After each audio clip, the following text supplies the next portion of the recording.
Emmanuel, il se passe des choses du côté des chambres d'agriculture, les bureaux ainsi que les présidents sont suspendus. Oui, on a vu cette décision hier du ministre Mamoudou Nanyale, l'ami de Moka, qui suspendait le bureau national, les bureaux régionaux également de la chambre nationale d'agriculture.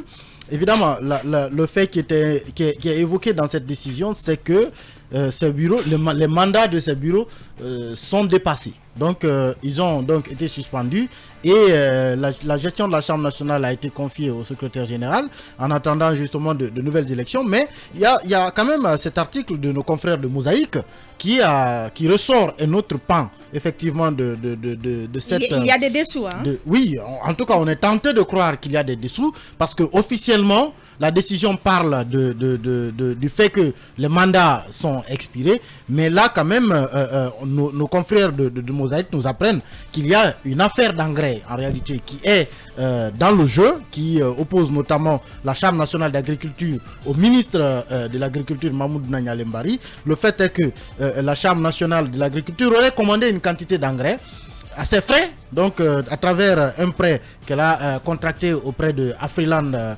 First Bank. Donc elle a acheté cette quantité d'engrais depuis le temps du président Alpha Condé. Et donc cette quantité d'engrais, en tout cas, n'appartient pas forcément au circuit de l'État guinéen.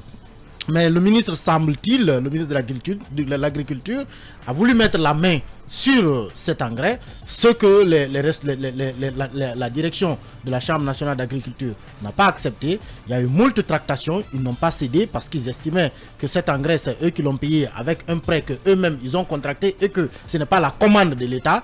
Mais évidemment, face à leur résistance, le ministre a pris cette décision. C'est pas une raison pour les suspendre.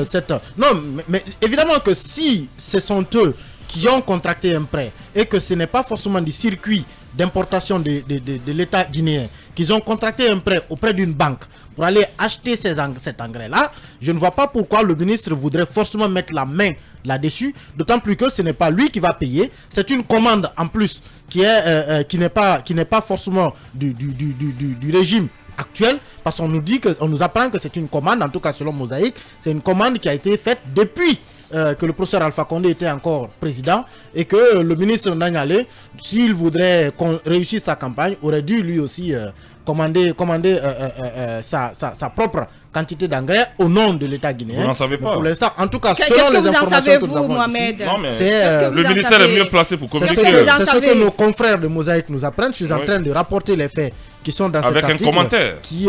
Évidemment, il a le droit. Allez-y, Mohamed.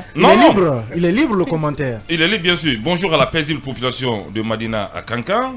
Et bonjour à l'Insan, parce que nous y sommes invités dans les jours qui suivent par notre très cher ami Plotoro avec leur association No Jeux d'El, si je ne me trompe pas.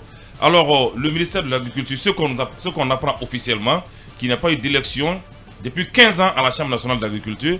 Le ministre veut juste sonner la fin de la récréation, raison pour laquelle il a posé cette suspension. S'il y a des dessous, on ne les connaît pas, on attend que le ministre communique là-dessus, ou là, Bobo Denke. Mais je crois qu'il n'y a pas péril en la demeure. Cette histoire d'engrais va se calmer, croyez-moi. Ils vont aplanir les divergences. Elle va se calmer, donc elle existe. Des concertations sont déjà. Oui, des concertations. Donc elle existe. Des concertations sont en cours depuis déjà. Est-ce qu'elle existe depuis 3 semaines? C'est ce qu'il vient de dire. C'est ce que je viens de dire. Des concertations sont en cours. Encore cela. Il faut qu'il accepte que ça existe. Des concertations. Oui, mais je ne veux pas mettre le couteau dans la plaie. Allez-y, non, je ne veux pas mettre le couteau dans la plaie. C'est pas parce que c'est votre ami, il faut dire les choses. Non, allez-y. Évidemment, c'est à cause de lui que je ne parle pas. Il faut parler. Je veux dire seulement que les divergences ont été aplanées. Il y a des semaines, il y avait des discussions en cours et que tout va rentrer dans l'ordre, que les citoyens ne s'inquiètent pas, ils auront l'engrais nécessaire pour pouvoir profiter de cela. D'accord. La situation est aplanée. Oui. Mais, conséquence de cet aplanissement, les gens ont été dégommés. Les bureaux et les présidents des chambres régionales plutôt monter d'un cran suspendus. Oui, parce qu'il n'y a pas eu d'élection durant 15 ans. Ça ne laisse pas, oui. Il faut préciser quand même que ce gouvernement est là depuis plusieurs mois. Le constat du non-renouvellement de la chambre et des bureaux, il est là donc depuis plus de 15 ans. Donc, je ne vois pas pourquoi on penserait que la solution radicale consisterait en la suspension donc, de ces Ils auraient bureaux. pu organiser l'élection depuis que Nanyale est là. Il aurait pu Absolument. le renouveler. Parce qu'on a vu, L'autre, on a vu qu'au niveau de la le Chambre ministre du Commerce, du Commerce, au niveau de la il Chambre a du fait, Commerce, il a renouvelé ça a été toutes les renouvelé. instances. Il y a toute Mais une toujours est-il procédure. que Nanyale n'a pas réussi. Toujours est-il que la question, on l'a posée Goumou ici a suivi au la ministre, procédure, il a réussi. au ministre Nanyale. Il a apporté des précisions selon lesquelles les fonds avec lesquels l'engrais a été acheté, l'engrais dont il est question, ont été garantis par l'État auprès d'Afrique-Lanba.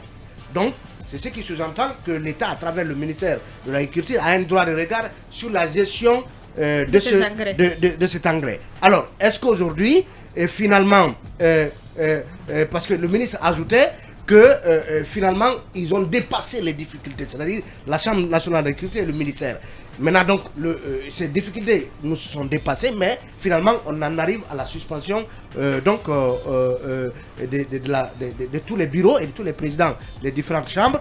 Ça veut dire qu'il y a encore des soucis. Toujours est-il qu'il faut alors passer rapidement à l'élection. À l'élection. Parce que qu'est-ce qui risque de se passer? Il y a un secrétaire général, dit, selon l'arrêté du ministre, qui est un secrétaire général qui doit expédier les affaires courantes.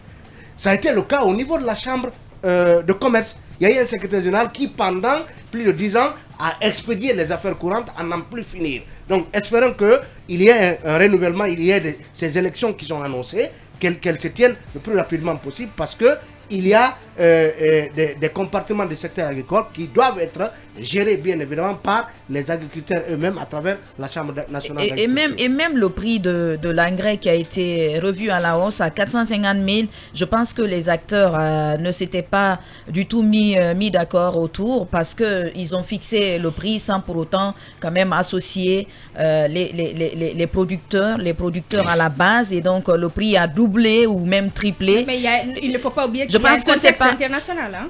C'est vrai qu'il y a un contexte, mais un quand argument il faut bidon. quand il faut prendre une décision telle que voilà, il faut quand même impliquer tous les acteurs concernés pour éviter justement qu'il y ait des cris autour. Je pense que c'est pas aujourd'hui que des cris ont commencé autour de cette histoire d'engrais. Ça a commencé il y a un moment. Je pense que c'est même important de rappeler qu'on est en train de simuler une sorte de crise autour de la question d'engrais en se basant uniquement sur la guerre russo-ukrainienne. Mais il faut quand même rappeler à la mémoire qu'il y a eu un accord que le roi du Maroc avait signé avec Alpha Condé, et c'était à Conakry ici, qui engageait l'OCP, l'Office chérifien du phosphate, à produire 100 000 tonnes d'engrais à la Guinée par an. La première livraison, elle a été faite. C'était, Alpha Condé s'en est même vanté, c'était la première fois que la Guinée acquiert 100 000 tonnes d'engrais pour une campagne agricole. Qu'est-ce qu'on a fait de cet accord-là? Aujourd'hui, on se rabat sur le marché international où il y a une crise, alors qu'au Maroc, tout près, on a un partenaire qui a montré la possibilité de nous donner plus que ce qu'on en attend. Mais d'ailleurs, le problème de la Guinée, c'est justement ces campagnes, des campagnes qui sont initiées, campagnes de reboisement, campagnes agricoles. Je pense que chaque année, après, ça chaque année, là, ces campagnes-là ne servent à absolument rien, parce que on fait du tintamarre, on regroupe des gens, et après c'est pour faire quelque chose d'officiel, et après il n'y a pas de suivi, il n'y a pas de résultat pour sortir des fonds. Ouais, c'est ça. L'enfant de Timbitouni, bonjour Basekou.